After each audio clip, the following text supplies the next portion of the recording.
Morning. Before we start, one thing needs to be abundantly clear. This is not a case about holding parents accountable for what their children do. That's not what this case is about. This case is about this defendant and his actions.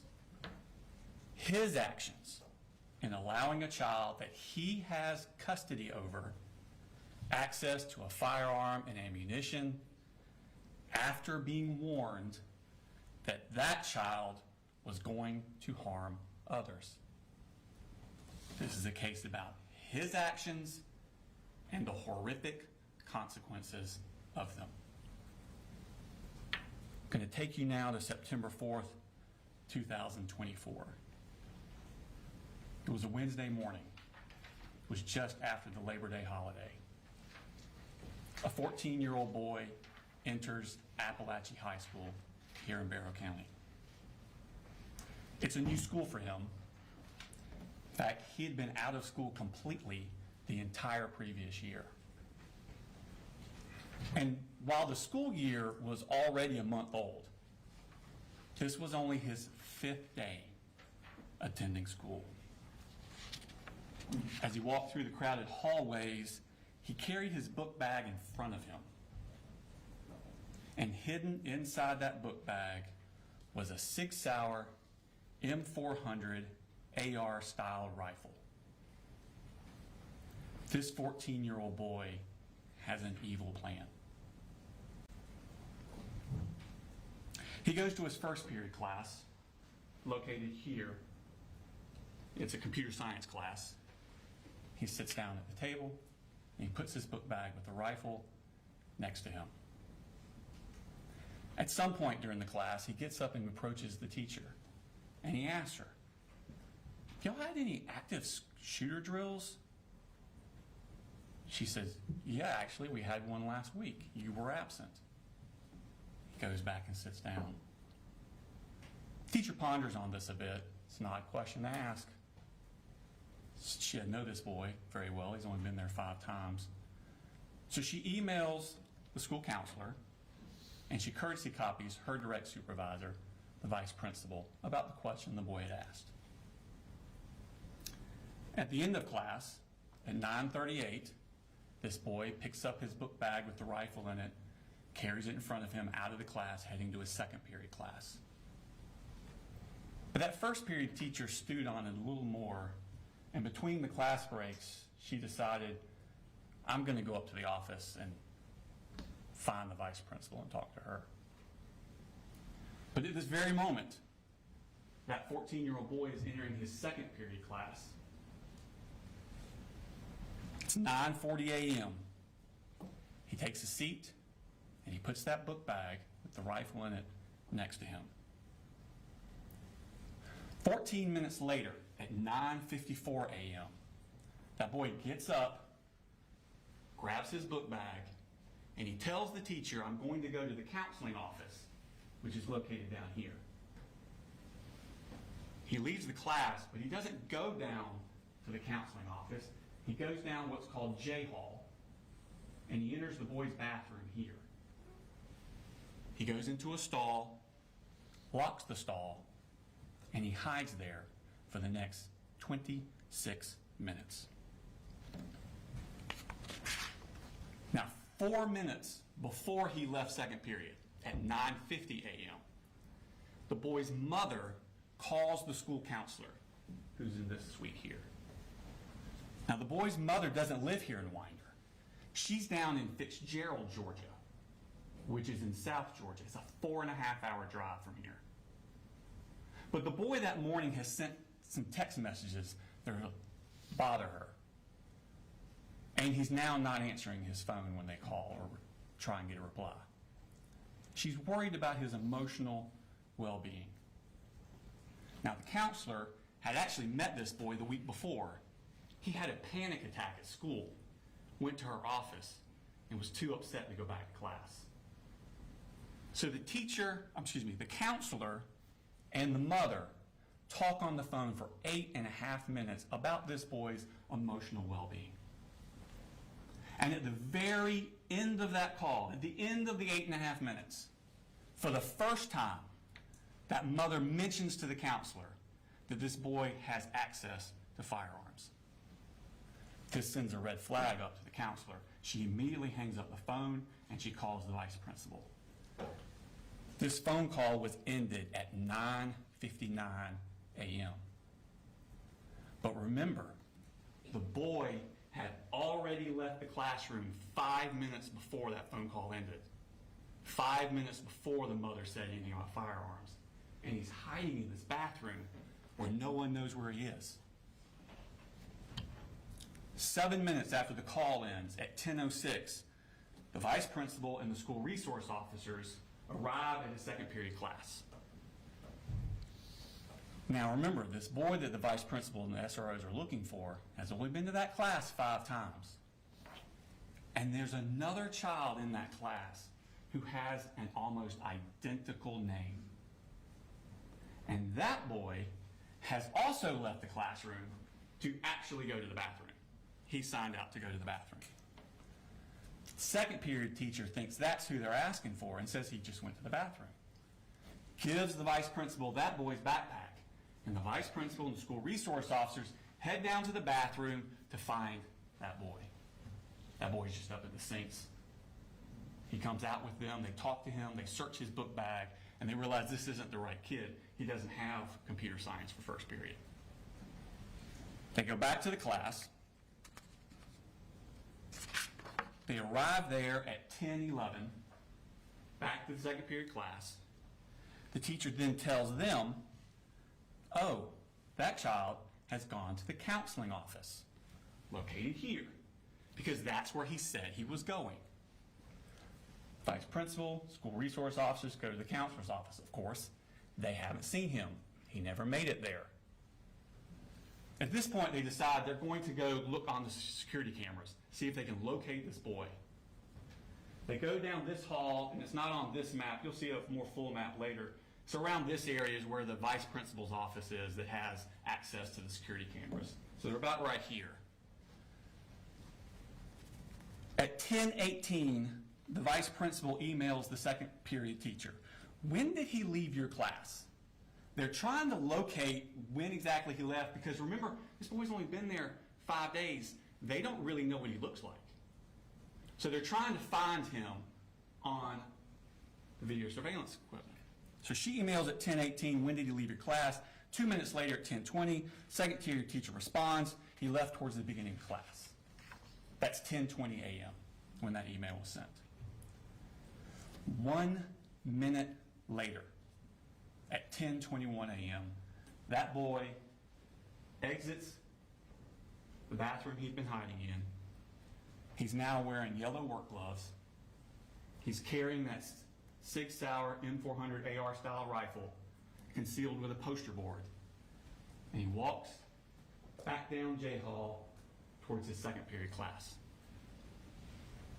Now, when the vice principal had left that class to go look for him in the counselor's office, she shut the door behind her, and the door automatically locked. This boy is not going to be able to get into his second period class. But next door was another classroom, right here. It was taught by Cassandra Ryan and Stephen Edwards.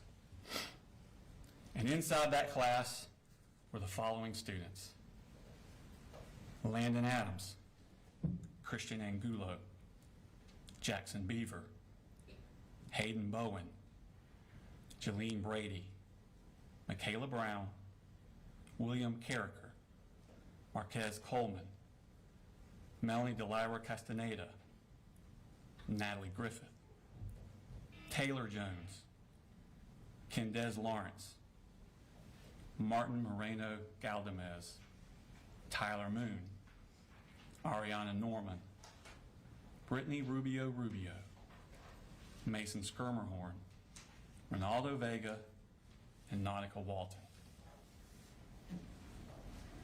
At 10:20, Mason Skirmerhorn, who's in that room, leaves to go to the bathroom. and the door does not shut behind him. Mason goes down this hallway. He actually passes the shooter in the hallway, and Mason goes into the bathroom. The shooter goes to his second period class. The door's locked. He knocks on the door. A student in that class gets up, goes to the door to open it for him, but sees through the glass at the last second him standing there with that rifle. She steps back from the door. At that exact moment, the teachers also reach the door because they've been looking for this boy, remember? And she sees through the glass him standing there outside their door with that 6-hour M400. She immediately presses a button on a lanyard that's around her neck that locks down the school. The boy then steps next door to the Ryan Edwards classroom, and he opens fire. He fires discriminately through the classroom. He hits the following victims.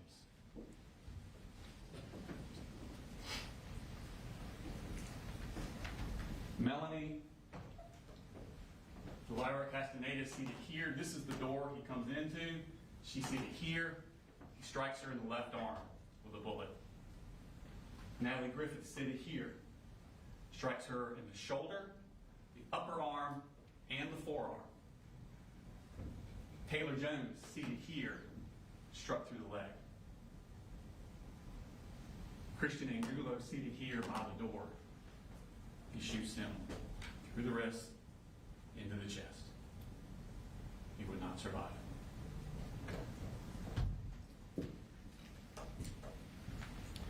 Jackson Beaver, Ronaldo Vega, and Nautica Walton were also in that room. They were struck by shrapnel from the bullets ricocheting around the room. When he finishes shooting, the shooter then leaves. He runs down J Hall. He's looking for more victims. Christina Earmy is a teacher in this classroom. She hears the commotion. She steps out, looks down the hall. The shooter's about here. He shoots her through the neck before she can get back in the room. She would not survive. Richard Aspinwall is coming out of this room on I Hall. He hears the commotion. Joining him is David Phoenix coming out of this room. The two of them start coming down the hall here. They don't get very far because the shooter has now reached this point. He turns his gun down this hallway and sends a hail of bullets towards them. As they dive towards their room, David Phoenix is shot in the hip and in the foot. Richard Aspinwall is shot in the side and the upper chest. He would not survive. The shooter continues down the hallway. He gets to here, tries to get in this door, it won't open. He turns back and heads this way. At this point, Mason Schermerhorn is still in that bathroom. He doesn't know what's happening. He comes out of the bathroom, and he turns away from the shooter, doesn't even see him, heading back toward his second period class. The shooter takes aim from behind, shoots at him but misses, hits the wall above and in front of Mason. This startles Mason, and he turns and runs the other way directly at the shooter. He's shot point blank range. He would not survive. Shooter's here. He then aims his gun down K Hall. And Zane Zinni is locked out of his classroom here. He's in the shooter's sights. Now, before the shooting started, two school resource officers, Donovan Boyd and Brandon King, were in the vestibule area, an atrium, I think they call it, in this area, right outside the vice principal's office. They're waiting for the vice principal to find this boy and go get him. They're waiting out there in the atrium, and they hear the gunshots coming from this side. And those two deputies ran towards the gunshots. They come down this hallway here, and they turn the corner, and they see the shooter here with his rifle aimed towards Zane Zinni. and they yell for him to drop the gun and get on the ground. And he complies before he gets a shot off at Zane Zinni. The officers rush down here, they secure him, and they secure that 6-hour M400 AR-style rifle. And out of his pockets, they find 3 more magazines loaded.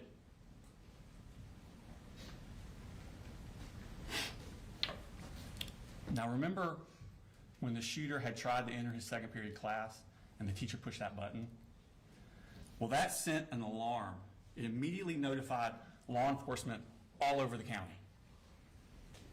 Within minutes, an enormous police and medical response descended upon that school. It was a dramatic and intense scene as the school was cleared and the wounded evacuated. But to make matters worse, they were getting additional threats, fake threats, about other shooters at all the other schools in the county. Law enforcement now had to be diverted to these other schools to clear them, to make sure people were safe. Barrow County deputies Anthony Townsend and Brandon Bazinet were sent to clear Winder-Barrow High School here in Winder. Once they cleared it, then they went next door to Russell Middle School. They cleared it.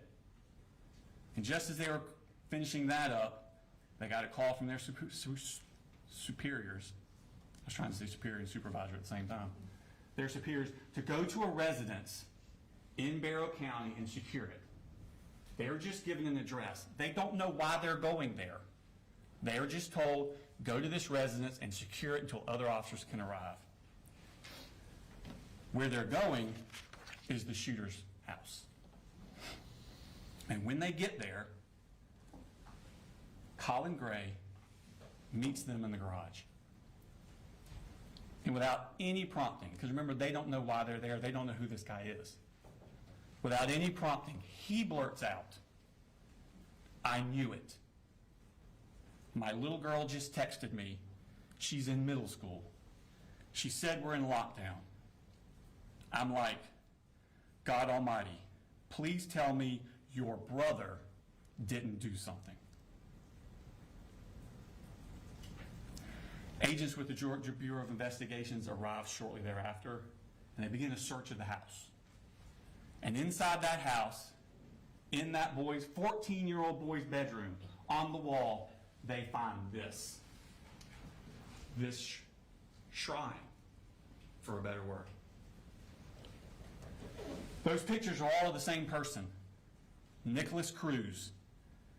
Nicholas Cruz was the person that in 2018 went into Marjorie Stoneman Douglas High School in Parkland, Florida, with an AR-style rifle. And there he killed 17 students and faculty and wounded another 17 more. Investigators look at this and they begin to wonder, who is this kid? His name is Colt Gray. He's the oldest son of Colin Gray. His mother is Marcy Gray. He has a younger sister named Jenny, who was 13 years old at the time of this incident. She was actually going to Heyman Morris Middle School, which is directly next door to Apalachee High School. He has a little brother, Coley, who was 8 years old, was going to his elementary school. Now, Colt Gray, raised here in Barrow County, he went to Statham Elementary School up until 4th grade, up till the beginning of 4th grade. And in the beginning of 4th grade, he was withdrawn from Statham Elementary School because the family had moved. They moved to Gainesville. And he goes to White Sulphur Elementary School, but only for a few months. Because again, the family moved again. Now they moved to Cumming. And he goes to Chattahoochee Elementary School. But again, only for a few months. In March of 2020, they moved to Fitzgerald in Ben Hill County, Georgia. It's South Georgia, kind of east of Tifton. Because there, Marcy's mother and father, Deborah Polhamus and Charlie Polhamus, live, and Deborah Polhamus's mother, Marcy's grandmother, Colt's great-grandmother, had passed away and left the house. So there's an available house for them to live in. So they moved down to Fitzgerald on March 4th of 2020. But if you remember that day, that's the week before COVID shut everything down. That was the end of Colt's 4th grade year. 5th grade. Now this is going to be the fall of 2020 into the spring of 2021. That's 5th grade year. Colt goes to Ben Hill Elementary School. But remember, this is when COVID is raging, and it's mostly virtual. He's mostly at home using the school computers. The next year, 6th grade, fall of 2021, he starts a new school, Ben Hill Middle School, because he's in 6th grade now. And early in that year, 11-year-old Colt, at home, using the school computer, searches the word abuse. A few hours later, he searches the phrase, "how to kill your dad." That was on September 19th, 2021, 3 years before he took that rifle into Apalachee High School. School resource officers are sent to the house to check on him. Everything's fine. It was just a mistake. Misunderstanding. But a defects case is opened on the family. But the family leave Fitzgerald and move to Jackson County 6 weeks later, in November of 2021. So in November, they come up here to Jackson County, Georgia. But they don't enroll the kids in school until February of 2022. Colt finishes out his 6th grade year at West Jackson Middle School. 7th grade, fall of 2020. 1 year after he searched How to Kill Your Dad, and 2 years before Apalachee, 12-year-old Colt starts Jefferson Middle School. It's his 7th school in 4 years. That Halloween, halfway through the semester, Marcy, his mother, gets drunk, passes out in the car in the driveway of the house. Jenny and little Coley are trick-or-treating, and they get separated. Coley gets lost. Authorities are called. Another defects case is opened on the family. Marcy and the 2 siblings, little Coley and Jenny, they move back down to Fitzgerald in November of 2022. But Colt stays up in Jackson County with the defendant. Defects caseworker Tamika Mitchum is monitoring Marcy and the 2 siblings down in Fitzgerald, and defects caseworker Michaela Anderson is monitoring Colt and the defendant up here in Jackson County. And starting in March of 2023, during his 7th grade year, Michaela Anderson visits his residence monthly. Every month, she shows up to check on Colt, see how he's doing, check on his well-being. And the defendant always says the same thing. Colt's doing well in school. He doesn't need any counseling. But that's not really true.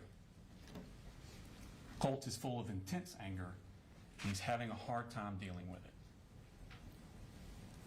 On Sunday, May 21st, 2023, this is the end of Colt's 7th grade year at Jefferson Middle School. In fact, classes had ended that Friday, and this is that Sunday.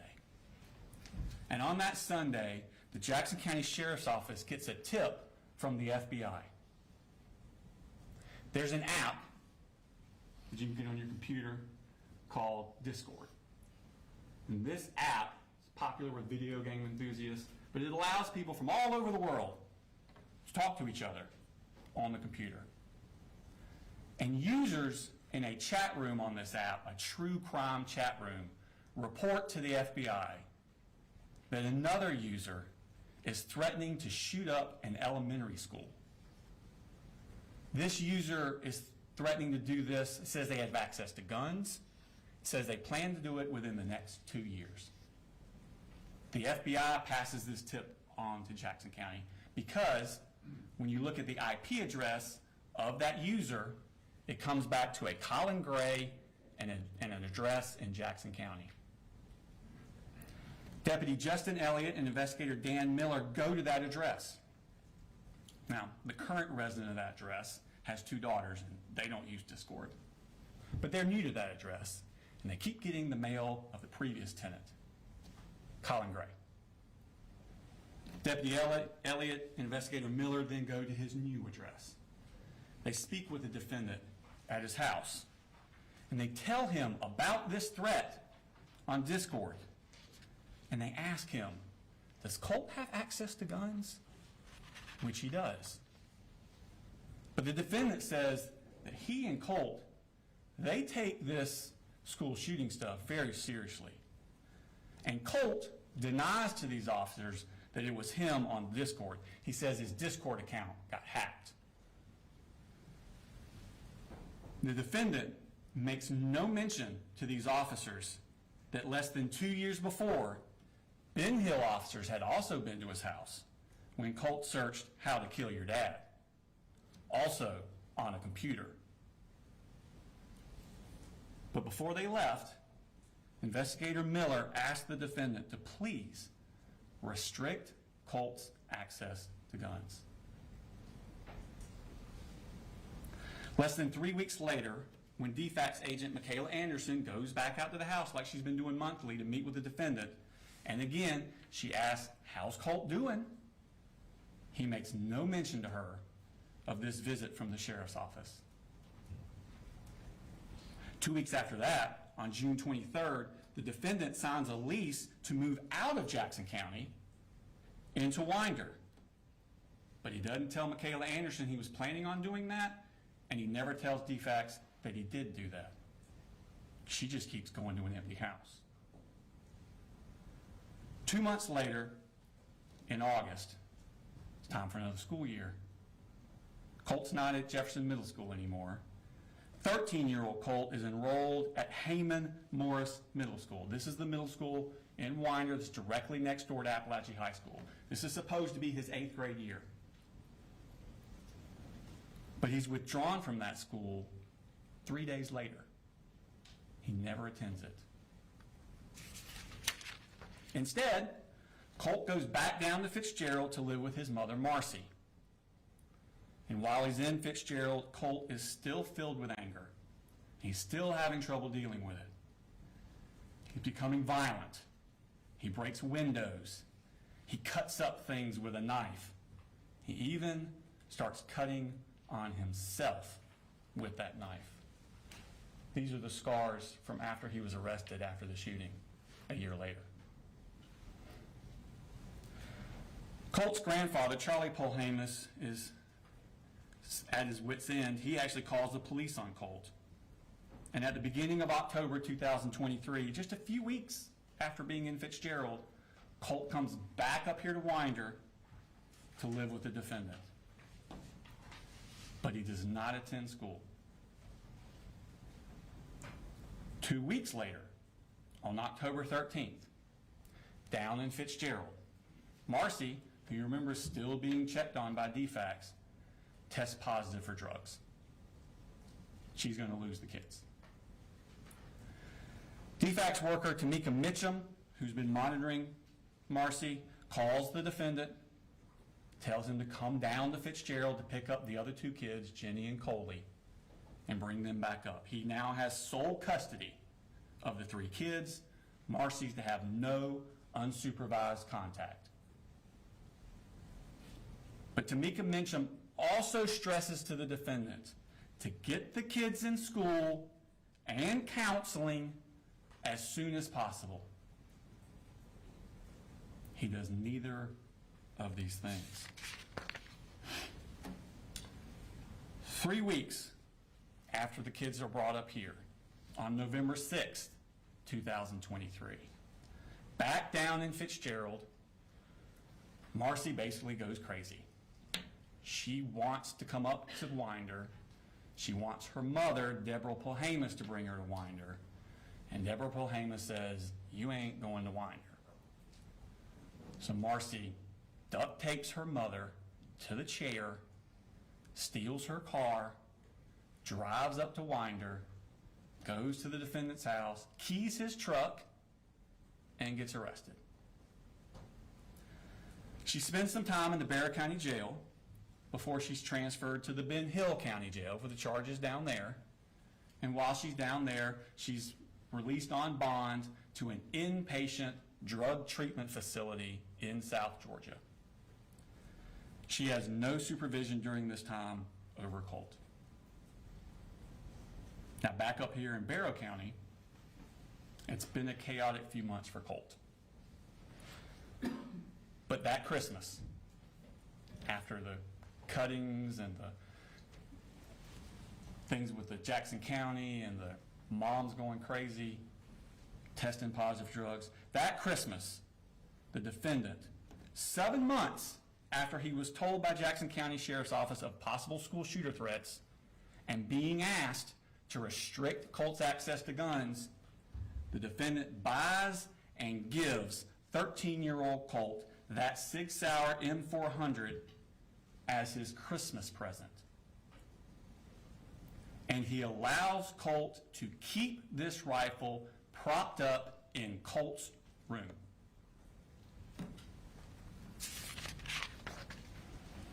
Now in February of 2024, 2 months after this Christmas, in February, Colt's siblings, Jenny and Coley, are finally enrolled in school.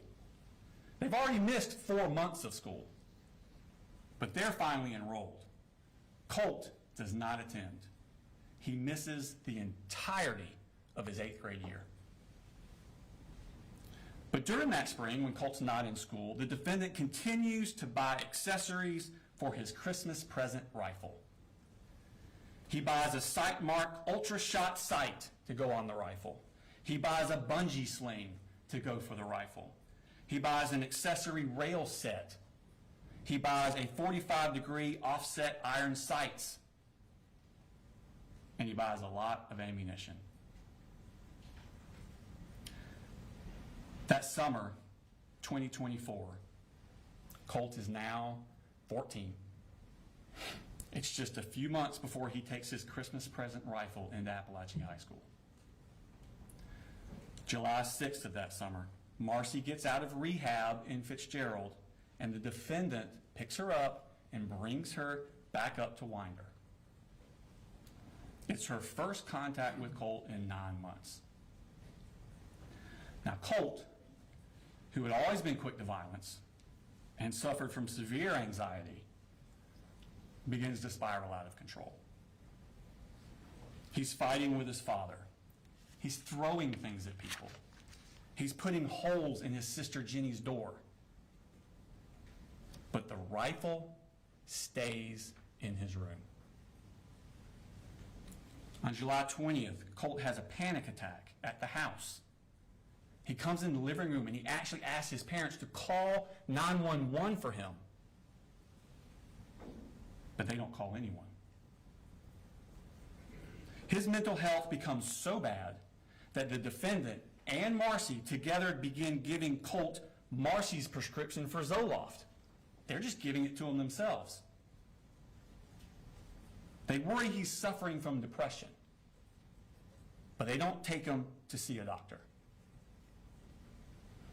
It's around this time that Colt puts those pictures of Nicholas Cruz, the Parkland shooter, up in his room.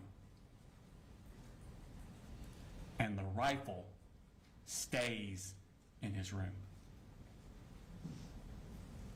August 14th, 2024, 3 weeks before the shooting. It's Colt's first day of Apalachee. School had started 2 weeks earlier, but this was Colt's first day. He missed the first 2 weeks. He had not been inside of school for 15 months. Not since the sheriff's office came to his door about the threats to shoot up a school. And that morning, Colt again is spiraling out of control. He sends a text message to the defendant at 6:49 a.m. He writes, "I'm sick of your shit. This is the fucking end for you. You fucking caused this. 2 minutes later, at 6:51 a.m., he sends this text message to the defendant. Whenever something happens, just know the blood is on your hands. His first day of school. And the rifle stays in his room. The very next day, August 15th, Colt skips school. He gets into a fight with his mother, Marcy, when she goes into his room to try and get the rifle away from him. With rifle in hand, he shoves his mother to the ground and she hits her head on the wall. She then asked the defendant to please take Colt's rifle and lock it up. He never does. Marcy then has had enough. She goes back to Fitzgerald, once again leaving Colt into the care of the defendant. And the rifle stays in his room. The next day, after this altercation with his mother, Colt asked the defendant to get him 150 rounds of ammunition. The defendant responds to him, well, he needs to pay for everything first, but he will. He will. Now, Marcy's down in Fitzgerald, the defendant's up here, but they're still communicating with each other by phone and text. And they begin to worry that Colt needs to be institutionalized. He needs to go to an inpatient facility. He's so bad. They search for places and resources, but the defendant never follows through. He never takes Colt to see any professional, and the rifle stays in his room. August 26th, 9 days before the shooting, Colt has another panic attack, this time at school. It's the one I referred to earlier in the opening. It's only his 4th day he attended school. Remember, he missed the first 2 weeks of school, and he skipped school 5 of the next 8 days. Colt leaves his second period class that day. He goes to the counselor's office. He's too distressed to go back to class. They call his father, but his father can't come to get Colt. Colt ends up spending the entire school day in the counselor's office. That night, on the phone, Colt asked his grandmother, Deborah Polhamus, if he did something terrible, would she still love him? This bothered her so much, Deborah Polhamus, that the next morning she drives up to Winder from Fitzgerald. And on the way, she calls Advantage Behavioral Health Systems. It's a crisis stabilization inpatient place in Athens, Georgia. She talks to them on the phone, and they tell her he must be brought in by a parent. Marcy's in Fitzgerald. The defendant is here. They tell her that Saturday is a great day to come in because most people don't realize they're actually open on Saturdays, and you can just walk right in. But he needs to be brought by a parent. Deborah asked the defendant to take Colt on that Saturday, which would have been August 31st. He doesn't. Wednesday, August the 28th, Colt skips school. This is 2 days after that panic attack, the day after Deborah Polhamus has called Crisis Advantage Behavioral. Colt tells the defendant that he hears voices telling him what to do.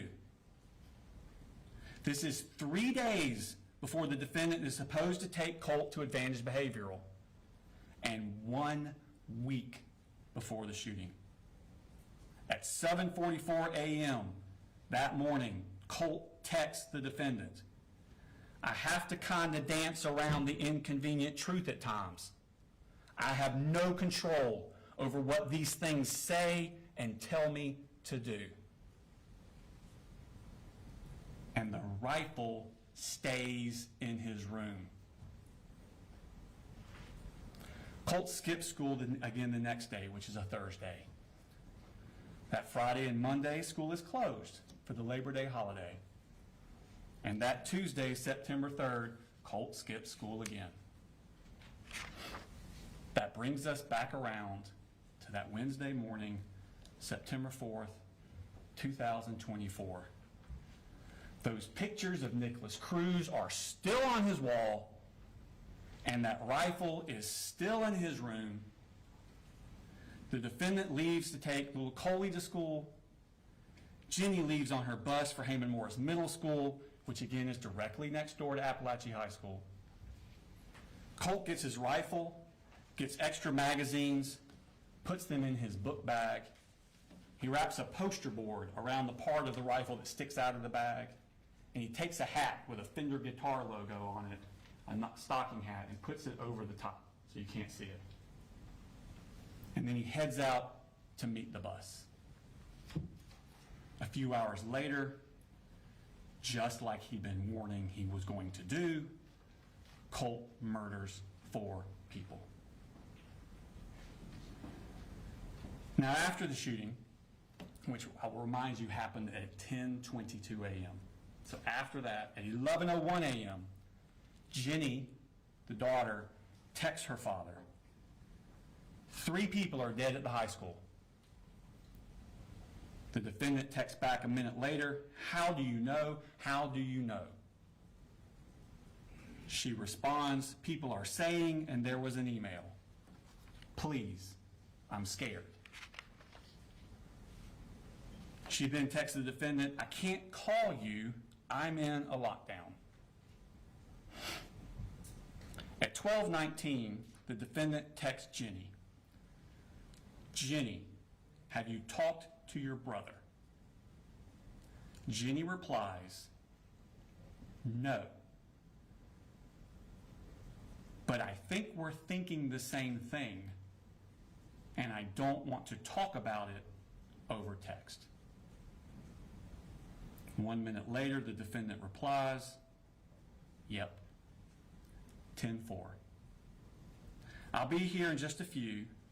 Let me know when you get back in the building and when I can come get you."